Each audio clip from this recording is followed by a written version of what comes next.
Bonjour à tous, j'espère que vous allez bien. Je suis trop contente de vous retrouver aujourd'hui pour vous proposer une nouvelle édition d'une vidéo qui vous plaît toujours beaucoup. J'ai réuni des produits qui sont ma foi très étranges, je les ai testés et je vais vous faire un retour les concernant.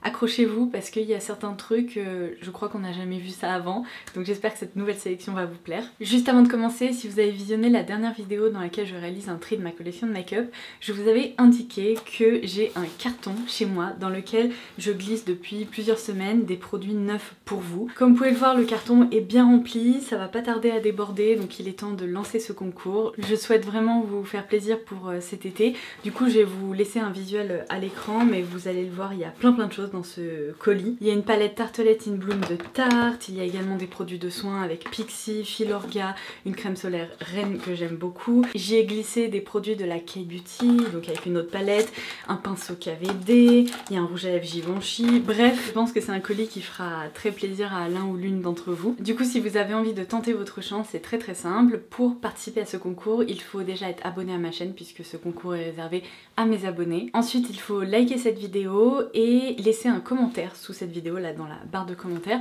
en me disant par exemple quel est le produit que vous avez trouvé le plus étrange parmi la sélection du jour. Je vous le dis à chaque fois que je lance des concours et que j'ai envie de vous gâter, mais n'oubliez pas de me laisser un moyen de vous contacter parce que sinon je vais avoir un problème. Si vous êtes tiré au sort et que je peux pas vous contacter, ça serait quand même assez malheureux. Donc n'hésitez pas par exemple à me laisser votre compte Instagram. Si vous déroulez la barre d'infos sous cette vidéo, je vous laisserai de nouveau les conditions de participation au concours et je vous dirai également quand est-ce qu'il se termine. Comme ça, juste après, eh bien, je tirerai au sort le ou la gagnante et je me ferai un plaisir d'aller à la poste pour lui envoyer ça. Ceci étant dit, on va maintenant pouvoir passer au vif du sujet. Je vais commencer avec le premier truc un peu étrange sur lequel je suis tombée récemment. Il faut dire qu'il y a des marques qui sont très douées pour faire des trucs hyper mignons et récemment je suis tombée sur une boîte d'œufs comme ça. Ça ressemble vraiment à une boîte en carton qu'on pourrait acheter en faisant ses courses chez Leclerc, Carrefour, enfin peu importe. C'est la marque Beauty Bakery qui propose ces petites boîtes. Il existe plusieurs déclinaisons.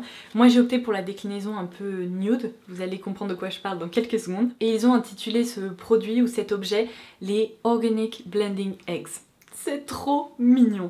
J'ai trouvé le concept mais tellement rigolo, tellement différent. Si vous craquez pour ce produit, je vous invite vivement à passer quelques minutes à lire toutes les petites descriptions sur le packaging parce qu'il y a des trucs mais trop mignons. Ils ont par exemple ici au dos de la boîte ajouté un rectangle avec les faits nutritionnels, sauf que ils jouent sur si vous voulez le concept d'une boîte d'œufs puisque ce ne sont pas du tout des œufs hein, évidemment, ce sont des beauty blenders, enfin des éponges à fond de teint. Donc au lieu de nous mettre les calories, les avantages nutritionnels etc, eh bien ils nous donnent une petite description de ces petites éponges. Donc regardez-moi ça, mais franchement c'est tellement mignon, ça s'ouvre exactement comme des œufs et à l'intérieur on retrouve 6 éponges. Donc quand je vous dis que moi j'ai opté pour la déclinaison nude, c'est qu'il y a 2 éponges comme ça de couleur un peu claire, 2 éponges de couleur un peu camel et 2 éponges qui sont plutôt de couleur brun foncé. Et non seulement je trouve que c'est un objet ou un produit qui est trop mignon, hyper bien pensé et qui est très différent de ce qu'on voit dans d'autres marques, mais en plus c'est un truc qui est vraiment assez accessible puisque peu importe la déclinaison pour laquelle vous optez, enfin la déclinaison colorée pour laquelle vous optez, une boîte comme ça coûte un peu moins de 20 €. D'ailleurs sur Look Fantastic je crois que le code LFLODOS passe sur ce produit également, donc ça diminue encore le prix, mais pour un peu moins d'une vingtaine d'euros vous pouvez avoir 6 éponges à fond de teint alors que un beauty blender ça coûte 18 €. Donc autant vous dire que si vous avez envie de partager cette boîte avec des copines ou si vous avez envie par exemple d'acheter cette boîte à 2 et d'avoir 3 éponges en stock pour vous maquiller, ça vaut trop le coup. C'est mignon, c'est bien pensé et ce sont des éponges qui sont hyper sympas. Alors là je m'en suis servi ce matin pour me maquiller, mais pour vous montrer un petit peu je vais également vous laisser une séquence à l'écran, mais ça c'est la taille de l'éponge sèche. Et une fois qu'on l'humidifie, eh bien regardez comment elle gonfle, comment elle est squishy comme ça, toute molle mais en même temps toute douce et très agréable. J'ai été eh bien, très agréablement surprise de ces éponges, je les trouve très sympa, elles répartissent parfaitement la matière, elles blendent absolument tout, je l'ai utilisé pour mon fond de teint, mon bronzer, également mon blush crème et ce sont vraiment des éponges qui sont très réussies. Donc si vous êtes adepte du beauty blender, que vous avez envie de trouver une alternative plus accessible puisque vous pouvez avoir plusieurs éponges pour le prix d'une seule, ou si vous trouvez le petit concept là du produit trop mignon, foncez parce que c'est juste trop cool, c'est hyper réussi, ça je valide vraiment. Alors ensuite je passe à 2 produits de la marque L'Oréal Paris qui risquent de vous laisser assez dubitative. Quand je suis tombée là-dessus je me suis dit mais Pourquoi des produits de make-up qui sont bleus? Vous avez un primer qui est la base de teint éclat infaillible Magic Essence Drops.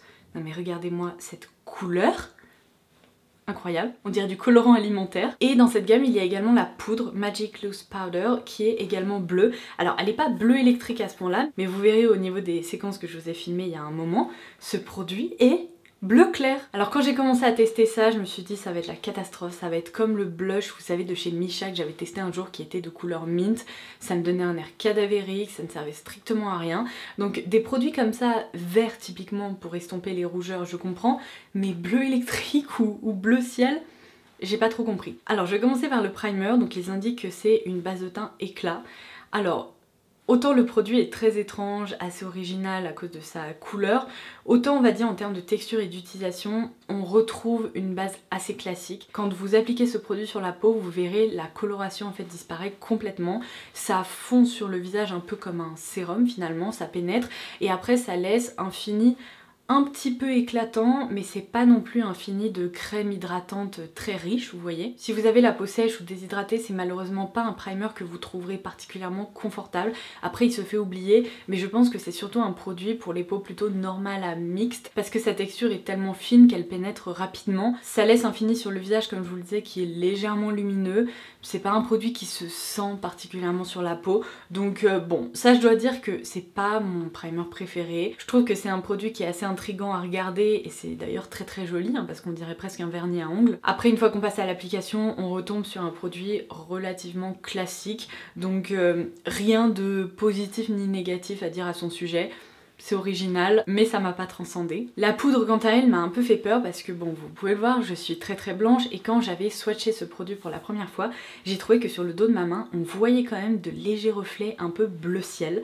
Alors, l'avantage c'est que j'utilise assez peu de poudre sur le visage, c'est vraiment pas une poudre que je vous recommande d'appliquer en masse ou de faire du baking avec parce que là je pense que l'aspect un peu bleuté pourrait ressortir. Mais en l'appliquant délicatement sur les zones que vous voulez matifier et puis fixer, ça fonctionne. Après le côté illuminateur, je ne le vois pas du tout. Le côté lissant et matifiant, plus, vous voyez. Je trouve que c'est plutôt une poudre qui va flouter le grain de peau, qui va matifier et qui va fixer votre make-up. Par contre, c'est pas du tout une poudre qui donne un joli éclat ou qui va donner un côté peau en bonne santé. Au contraire, je trouve que pour ma part, elle est presque un tout petit peu trop matifiante. Je préfère les poudres qui laissent moins un fini poudré sur le visage, vous voyez. Après cette constatation, je l'ai vraiment qu'à l'application, après 1 heure par exemple. La poudre c'est vraiment un peu fondu au teint et puis après l'application du spray fixateur ça va mieux. Donc ça c'est pareil, ça m'a surprise. C'est pas une poudre que je trouve transcendante, mais elle est originale et vous savez quoi, ma conclusion est moins pire que ce que j'envisageais au départ parce que quand j'ai commencé à m'en servir, je me suis vraiment dit oh mon dieu, ça va être la catastrophe, je vais me transformer en schtroumpf avec ces deux produits. Et c'est pas le cas. Je pense que bon voilà, il y a un tout petit peu de pigment, rien d'incroyable, c'est une poudre qui peut faire le job. Dites-moi si vous l'avez testé, qu'est-ce que vous en avez pensé. Moi, voilà, elle est originale, mais je l'intégrerai peut-être pas non plus dans une sélection de produits incontournables en matière de drugstore. Alors ensuite, j'ai testé un produit sur lequel je reposais beaucoup d'espoir parce que je m'attendais à un produit hyper original avec une texture qui sort vraiment de ce qu'on peut voir d'habitude dans les textures des blushs crème. Malheureusement, le gâteau est complètement retombé, hein, je peux vous le dire. C'est donc le Cheek Slime de la marque Freck. Alors Freck, c'est peut-être une marque que vous connaissez pour leur produit qui permet de créer des fausses taches de rousseur. Je crois que c'est l'une des premières marques à avoir sorti un produit comme ça. Ça a fait un buzz incroyable et en fait j'ai découvert sur le site de Beauty Bay qu'ils avaient lancé d'autres produits, dont ces blush crème dans la gamme Cheek Slime. Alors je sais pas si vous avez des enfants, si vous avez une idée de ce que c'est le slime. Moi j'ai découvert ça un peu par hasard quand ça a fait le buzz il y a encore quoi, 1 an et demi, 2 ans, peut-être un peu plus, je me souviens plus. Le slime, c'est ces espèces de pâtes qui s'étirent de toutes les couleurs, qui sont souvent assez néon, avec des paillettes et tout ça. Ça ne sert strictement à rien à part s'amuser avec des textures comme ça un peu originales. Ça me fait un peu penser à la pâte à modeler que moi j'utilisais quand j'étais petite, vous voyez, ça permet voilà de faire des formes, de s'amuser avec. C'est juste un jouet comme un autre. Si vous voyez pas du tout de quoi je parle, je vous invite à chercher des photos ou des vidéos parce que vous verrez c'est une texture gélifiée mais assez épaisse en fait, qui peut s'étirer et tout.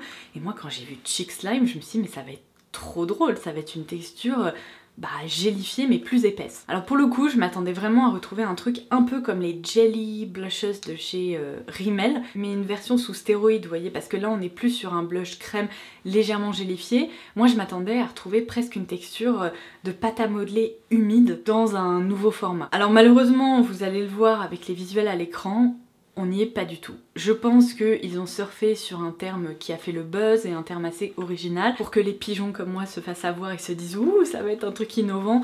C'est pas vraiment le cas. Il n'y a pas à dire, le packaging est sympa. Je trouve que justement d'appliquer du blush comme ça peut être chouette parce qu'on peut contrôler un peu la quantité de produit qui sort. Alors faut faire gaffe, parfois quand on appuie un peu trop on se retrouve avec une noisette qui pourrait servir à maquiller 6 personnes.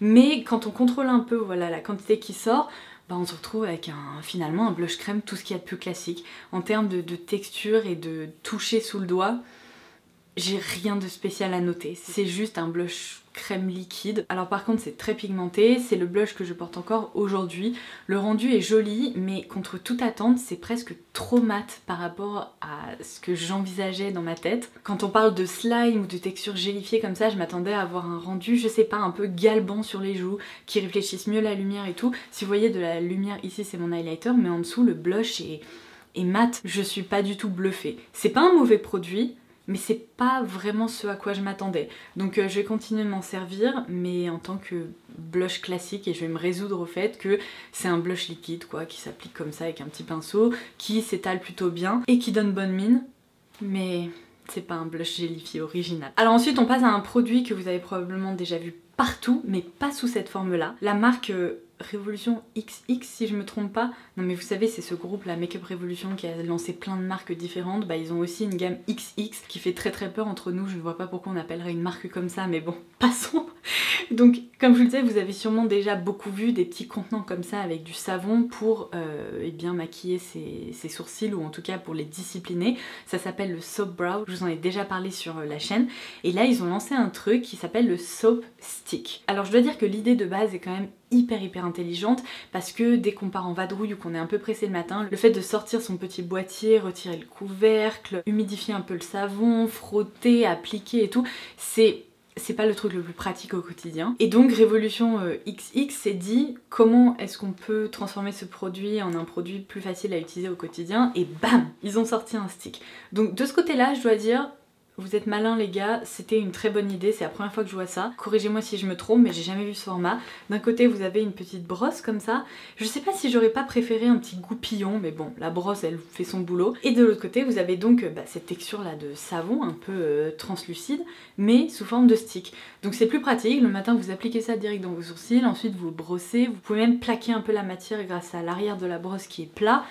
Et voilà, ça discipline vos sourcils. Alors ce n'est absolument pas teinté, ça va pas les maquiller, mais ça va juste créer un sourcil très coiffé et très défini finalement. Alors comme je vous le disais, je salue l'idée, le packaging, même la réalisation, c'est franchement plutôt très bien fichu et on peut glisser ça facilement dans une trousse de maquillage. Après, je sais pas trop quelle est ma conclusion par rapport au produit en tant que tel, parce que j'ai été un peu déçue par le fait que ce produit ne tient pas très bien mes sourcils en place. C'est-à-dire qu'au début quand j'applique, ça va, c'est joli, mais ça n'a pas un pouvoir de fixation très important, et je trouve que le pouvoir de fixation est même moindre que justement dans ces petits contenants où on a du savon un peu plus épais. Je sais pas si c'est lié au fait que cette texture est très émolliente, très douce, parce qu'il suffit à peine de poser le doigt dessus pour réussir à prélever de la matière, donc c'est assez fondant. En plus je suis pas persuadée que c'est un produit qui va vous durer si longtemps que ça, parce que vous voyez la quantité de matière par rapport à un petit contenant, donc je suis mitigée. Franchement, je pense que l'idée était bonne. Après, peut-être que mes sourcils sont un peu trop raides et ils font un petit peu ce qu'ils ont envie de faire, parce que même avec du Soap Brow, parfois, j'ai l'impression que pendant 1 heure c'est joli et après ça ressemble juste à mes sourcils habituels. Mais là, j'ai plus un doute par rapport au pouvoir de fixation de ce produit et sa taille, hein, parce que ils nous disent qu'il y a 0,5 g, ce qui est quand même très peu par rapport à des produits Soap Brow classiques. Donc on salue l'originalité et l'innovation. Après sincèrement, là si vous me demandiez est-ce que c'est un produit que tu rachèterais, je ne crois pas. Et je termine par une nouveauté Illamasqua, qui est en fait un baume teinté, mais c'est pas du tout un baume teinté comme les autres, puisque cette fois-ci il est pas bleu, mais il est jaune bigou. Vous voyez là ce trait au milieu, un peu de couleur bordeaux, et bien ce trait sépare un baume qui est complètement jaune. Alors quand on voit ça on se dit mais pourquoi en fait, qui a envie de s'appliquer un baume jaune sur les lèvres. Alors ce qui est original, c'est que donc moi j'ai opté pour la teinte qui s'appelle Banoffee. Il y a plusieurs déclinaisons colorées qui sont proposées et pour toute cette gamme, la couleur que vous envisagez dans votre tête en voyant ça, c'est pas du tout la couleur qui va finalement apparaître sur vos lèvres. Donc je vous montre. Alors déjà, on peut souligner que ce baume à lèvres sent le sucre vanillé, c'est divin. Divin, ça me rappelle exactement l'odeur des rouges à lèvres de chez MAC. Mais je vais vous montrer, c'est le baume que je porte aujourd'hui. Et en fait, ce qui est un peu magique, c'est que la texture jaune mélangée avec cette barre là, eh bien ça transforme le baume à lèvres en un baume un peu nude. Alors moi c'est la couleur qui me tentait le plus, donc j'ai testé ça. Et ça fonctionne. Après, le seul truc qu'il faut noter, c'est que vous voyez de loin comme ça, bon, vous voyez un baume à lèvres légèrement teinté, c'est agréable, c'est émollient, c'est confortable, j'ai rien à redire de ce côté-là. Mais j'ai remarqué qu'en mettant sous la lumière de la salle de bain et en observant mes lèvres très près du miroir, on peut remarquer à certains endroits qu'il y a des petits pigments un peu jaunes. Ce qui est très étrange. Alors je me dis, personne va vous observer les lèvres ici comme ça en vous disant pourquoi vous avez des pigments jaunes sur les lèvres. Donc dans l'ensemble ça fonctionne. Après c'est... Voilà, c'est juste étonnant parce qu'il y a vraiment des pigments jaunes et ça se mélange là avec ce truc un peu bordeaux et ça crée une teinte un peu nude. Donc est-ce que c'est révolutionnaire? Non, parce que des produits qui changent de couleur, ça existe depuis des années maintenant.